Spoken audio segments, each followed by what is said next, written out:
بسم الله الرحمن الرحيم ألف لام را تلك آيات الكتاب المبين إنا أنزلناه قرآنا عربيا لعلكم تعقلون نحن نقص عليك أحسن القصص بما أوحينا إليك هذا القرآن وإن كنت من قبله لمن الغافلين إذ قال يوسف لأبيه يا أبت إني رأيت 11 كوكبا والشمس والقمر رأيتهم لي ساجدين قال يا بني لا تقصص رؤياك على إخوتك فيكيدوا لك كيدا إن الشيطان للإنسان عدو مبين وكذلك يجتبيك ربك ويعلمك من تأويل الأحاديث ويتم نعمته عليك وعلى آل يعقوب كما أتمها على أبويك من قبل إبراهيم وإسحاق إن ربك عليم حكيم لقد كان في يوسف وإخوته آيات للسائلين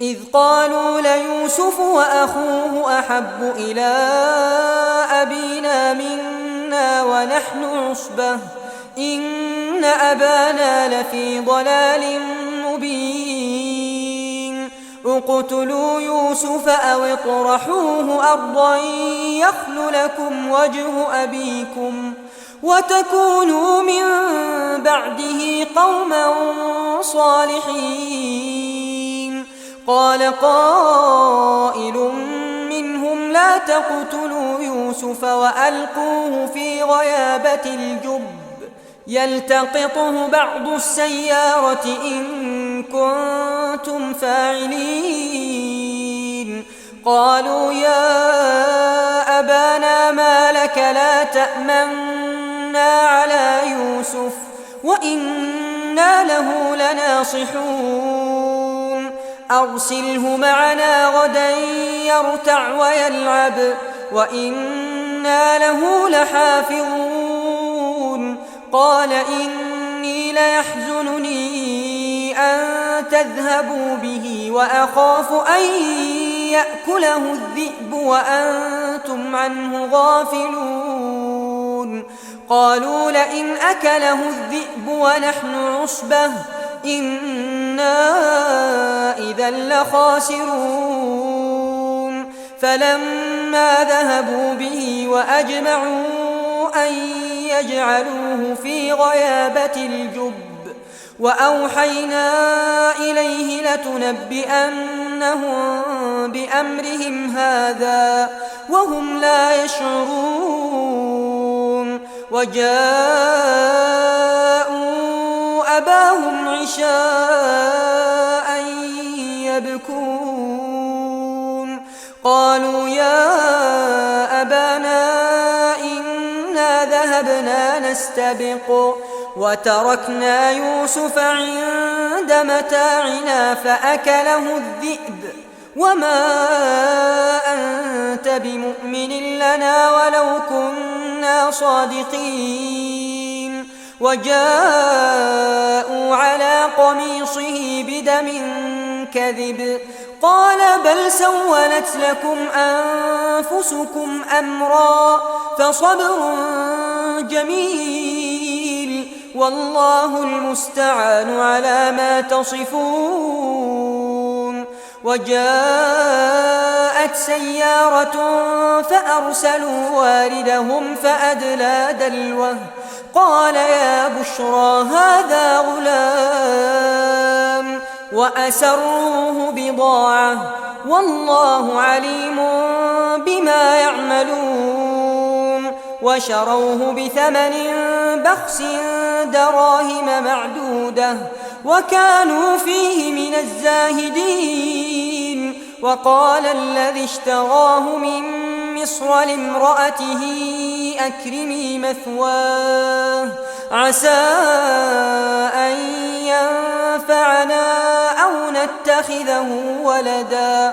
وكذلك مكنا ليوسف في الأرض ولنعلمه من تأويل الأحاديث والله غالب على أمره ولكن أكثر الناس لا يعلمون. ولما بلغ أشده آتيناه حكما وعلما وكذلك نجزي المحسنين. وراودته التي هو في بيتها عن نفسه وغلقت الأبواب وقالت هيت لك قال معاذ الله إنه ربي أحسن مثواي إنه لا يفلح الظالمون. ولقد همت به وهم بها لولا أن رأى برهان ربه كذلك لنصرف عنه السوء والفحشاء إنه من عبادنا المخلصين. واستبق الباب وقدت قميصه من دبر وألف يا سيدها لدى الباب قالت ما جزاء من أراد بأهلك سوءا إلا أن يسجن أو عذاب أليم. قال هي راودتني عن نفسي. وشهد شاهد من أهلها إن كان قميصه قد من قبل فصدقت وهو من الكاذبين وإن كان قميصه قد من دبر فكذبت وهو من الصادقين. فلما رأى قميصه قد من دبر قال إنه من كيدكن إن كيدكن عظيم. يوسف أعرض عن هذا واستغفري لذنبك إنك كنت من الخاطئين. وقال نسوة في المدينة امرأة العزيز تراود فتاها عن نفسه قد شغفها حبا إنا لنراها في ضلال مبين. فلما سمعت بمكرهن أرسلت إليهن وأعتدت لهن متكئا وآتت كل واحدة منهن سكينا وقالت اخرج عليهن. فلما رأينه أكبرنه وقطعن أيديهن وقلن حاش لله ما هذا بشرا إن هذا إلا ملك كريم. قالت فذلكن الذي لمتنني فيه ولقد راودته عن نفسه فاستعصم ولئن لم يفعل ما آمره ليسجنن وليكونن من الصاغرين. قال رب السجن أحب إلي مما يدعونني إليه وإلا تصرف عني كيدهن أصب إليهن وأكن من الجاهلين. فاستجاب له ربه فصرف عنه كيدهن إنه هو السميع العليم.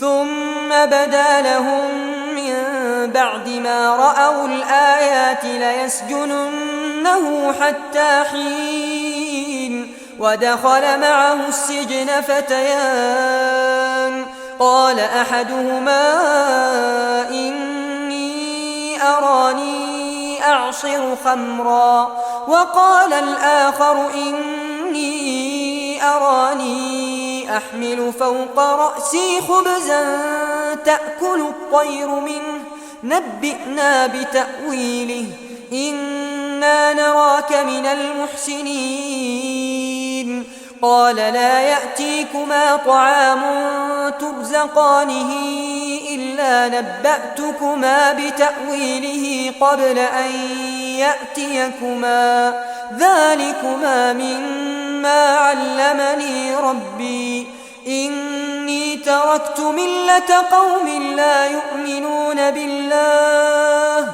وهم بالآخرة هم كافرون واتبعت ملة آبائي إبراهيم وإسحاق ويعقوب ما كان لنا أن نشرك بالله من شيء ذلك من فضل الله علينا وعلى الناس ولكن أكثر الناس لا يشكرون يا صاحبي السجن أأرباب متفرقون خير أم الله الواحد القهار ما تعبدون من دونه إلا أسماء سميتموها أنتم وآباؤكم ما أنزل الله بها من سلطان إن الحكم إلا لله أمر ألا تعبدوا إلا إياه ذلك الدين القيم ولكن أكثر الناس لا يعلمون يا صاحبي السجن أما أحدكما فيسقي ربه خمرا وأما الآخر فيصلب فتأكل الطير من رأسه قضي الأمر الذي فيه تستفتيان وقال للذي ظن أنه ناج منهما اذكرني عند ربك فأنساه الشيطان ذكر ربه فلبث في السجن بضع سنين وقال الملك إني أرى 7 بقرات سمان يأكلهن 7 عجاف و7 سنبلات خضر وأخر يابسات يا أيها الملأ أفتوني في رؤياي إن كنتم للرؤيا تعبرون قالوا أضغاث أحلام وما نحن بتأويل الأحلام بعالمين وقال الذي نجا منهما وادكر بعد أمة أنا أنبئكم بتأويله فأرسلون يوسف أيها الصديق أفتنا في 7 بقرات سمان يأكلهن 7 عجاف و7 سنبلات خضر وأخر يابسات لعلي أرجع إلى الناس لعلهم يعلمون قال تزرعون 7 سنين دأبا فما حصدتم فذروه في سنبله إلا قليلا مما تأكلون ثم يأتي من بعد ذلك 7 شداد يأكلن ما قدمتم لهن إلا قليلا مما تحصنون ثم يأتي من بعد ذلك عام فيه يغاث الناس وفيه يعصرون وقال الملك ائتوني به فلما جاءه الرسول قال ارجع إلى ربك فاسأله ما بال النسوة اللاتي قطعن أيديهن إن ربي بكيدهن عليم. قال ما خطبكن إذ راوتن يوسف عن نفسه قلن حاش لله ما علمنا عليه من سوء. قالت امرأة العزيز الآن حصحص الحق أنا راودته عن نفسه وإنه لمن الصادقين. ذلك ليعلم أني لم أخنه بالغيب وأن الله لا يهدي كيد الخائنين. وما أبرئ نفسي إن النفس لأمارة بالسوء إلا ما رحم ربي إن ربي غفور رحيم. وقال الملك ائتوني به أستخلصه لنفسي فلما كلمه قال إنك اليوم لدينا مكين أمين. قال اجعلني على خزائن الأرض إني حفيظ عليم. وكذلك مكنا ليوسف في الأرض يتبوأ منها حيث يشاء نصيب برحمتنا من نشاء ولا نضيع أجر المحسنين ولأجر الآخرة خير للذين آمنوا وكانوا يتقون. وجاء إخوة يوسف فدخلوا عليه فعرفهم وهم له منكرون. ولما جهزهم بجهازهم قال ائتوني بأخ لكم من أبيكم ألا ترون أني أوفي الكيل وأنا خير المنزلين.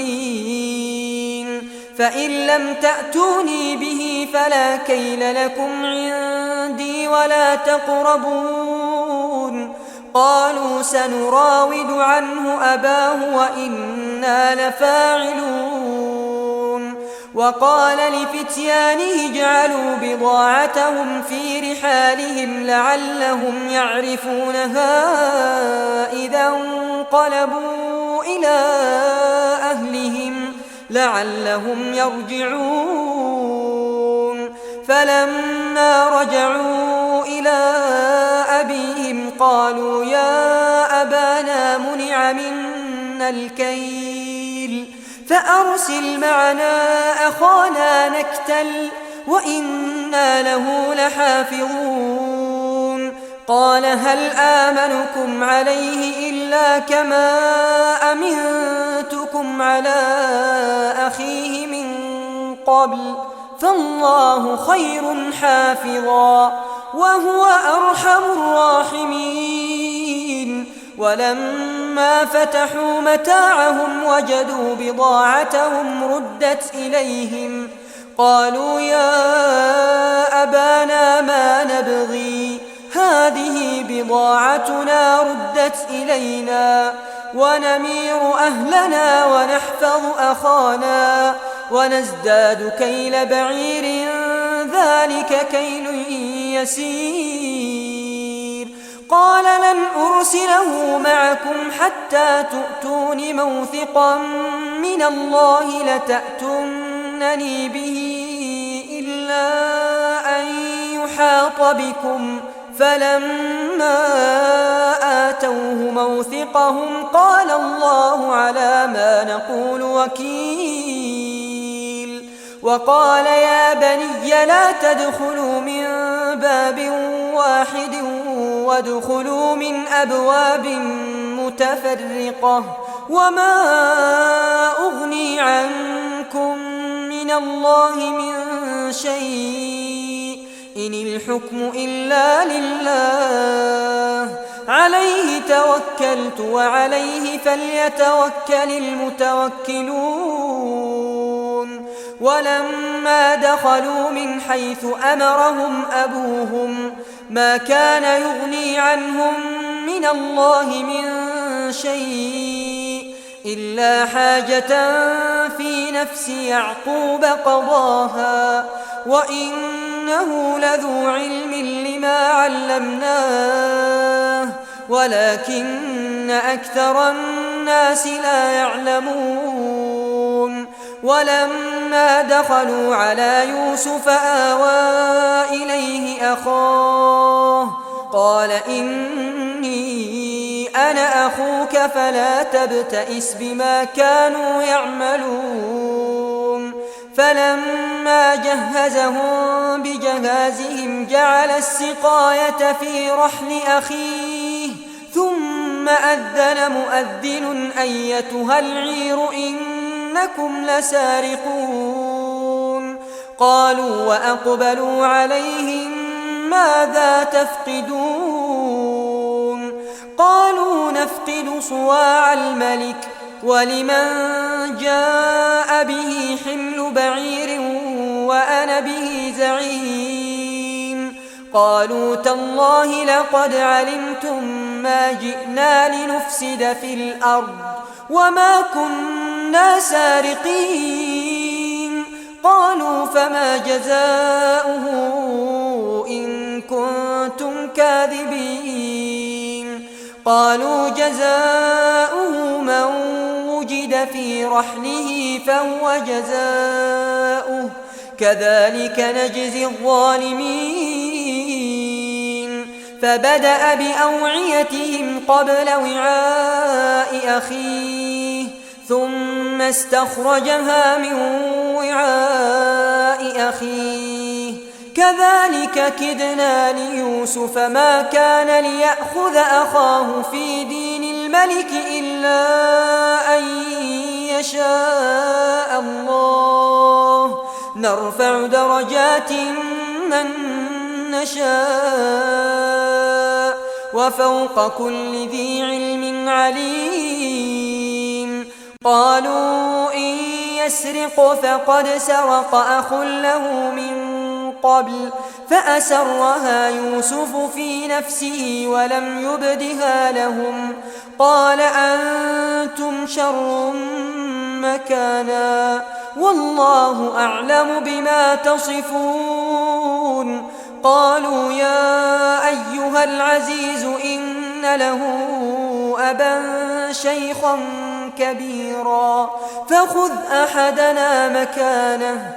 إنا نراك من المحسنين قال معاذ الله أن نأخذ إلا من وجدنا متاعنا عنده إنا إذا لظالمون فلما استيئسوا منه خلصوا نجيا قال كبيرهم ألم تعلموا أن أباكم قد أخذ عليكم موثقا من الله ومن قبل ما فرطتم في يوسف فلن أبرح الأرض حتى يأذن لي أبي أو يحكم الله لي وهو خير الحاكمين ارجعوا إلى أبيكم فقولوا يا أبانا إن ابنك سرق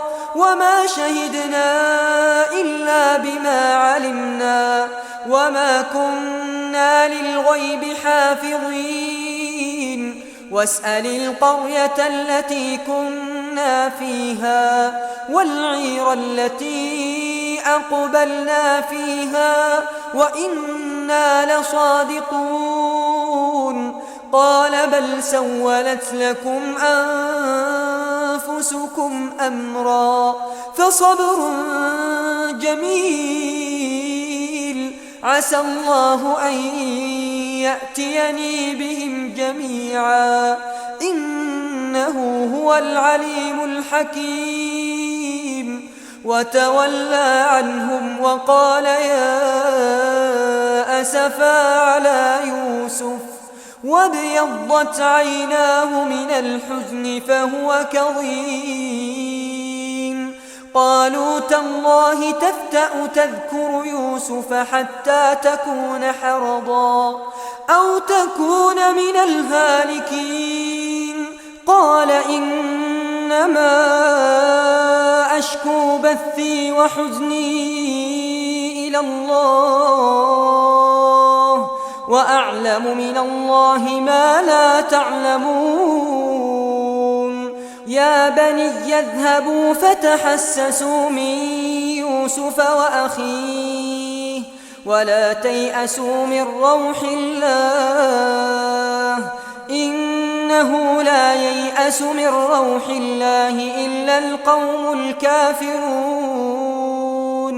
فلما دخلوا عليه قالوا يا أيها العزيز مسنا وأهلنا الضر وجئنا ببضاعة مزجاة فأوف لنا الكيل وتصدق علينا إن الله يجزي المتصدقين.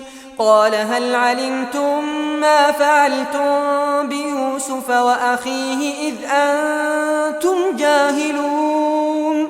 قالوا أئنك لأنت يوسف؟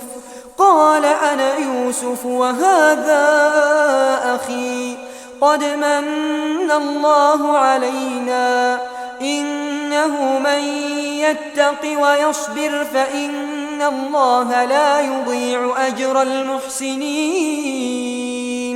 قالوا تالله لقد آثرك الله علينا وإن كنا لخاطئين. قال لا تثريب عليكم اليوم يغفر الله لكم وهو أرحم الراحمين. اذهبوا بقميصي هذا فألقوه على وجه أبي يأت بصيرا وأتوني بأهلكم أجمعين. ولما فصلت العير قال أبوهم إني لأجد ريح يوسف لولا أن تفندون. قالوا تالله إنك لفي ضلالك القديم. فلما أن جاء البشير ألقاه على وجهه فارتد بصيرا قال ألم أقل لكم إني أعلم من الله ما لا تعلمون؟ قالوا يا أبانا استغفر لنا ذنوبنا إنا كنا خاطئين. قال سوف أستغفر لكم ربي إنه هو الغفور الرحيم. فلما دخلوا على يوسف آوى إليه أبويه وقال ادخلوا مصر إن شاء الله آمنين. ورفع أبويه على العرش وخروا له سجدا وقال يا أبت هذا تأويل رؤياي من قبل قد جعلها ربي حقا وقد أحسن بي إذ أخرجني من السجن وجاء بكم من البدو من بعد أن نزغ الشيطان بيني وبين إخوتي إن ربي لطيف لما يشاء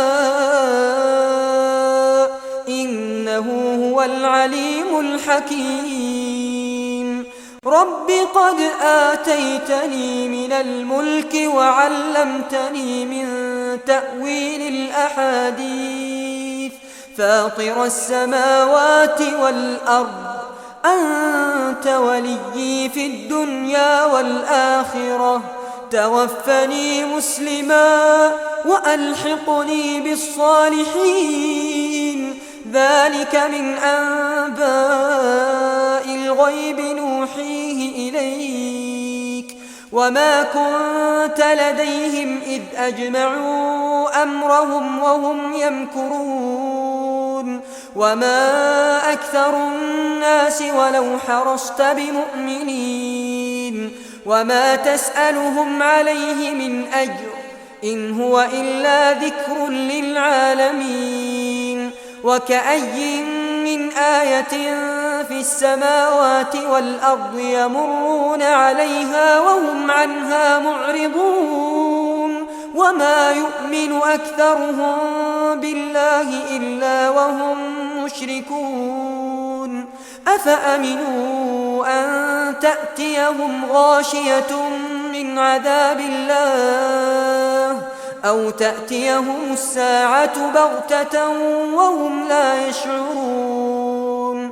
قل هذه سبيلي أدعو إلى الله على بصيرة أنا ومن اتبعني وسبحان الله وما أنا من المشركين وما أرسلنا من قبلك إلا رجالا نوحي إليهم من أهل القرى أفلم يسيروا في الأرض فينظروا كيف كان عاقبة الذين من قبلهم ولدار الآخرة خير للذين اتقوا أفلا تعقلون حتى إذا استيأس الرسل وظنوا أنهم قد كذبوا جاءهم نصرنا فنجي من نشاء ولا يرد بأسنا عن القوم المجرمين لقد كان في قصصهم عبرة لأولي الألباب ما كان حديثا يفترى ولكن تصديق الذي بين يديه وتفصيل كل شيء وهدى ورحمة لقوم يؤمنون